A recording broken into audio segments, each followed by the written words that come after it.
নমস্কার বন্ধুরা, সবাই কেমন আছো? আশা করি খুব ভালো আছো। আজকে আমার বোনা আমাকে শাড়ি দিয়েছে, আমি অনেক খুশি।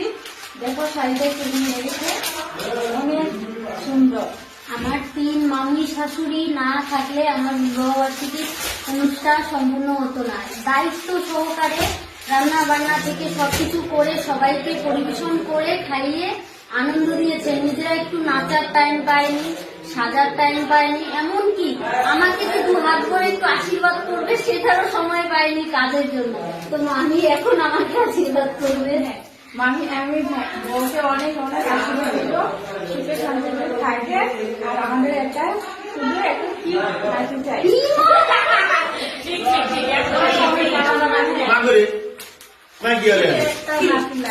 একটা দাঁতি লাগবে, তাহলে আমার মামা কি করে?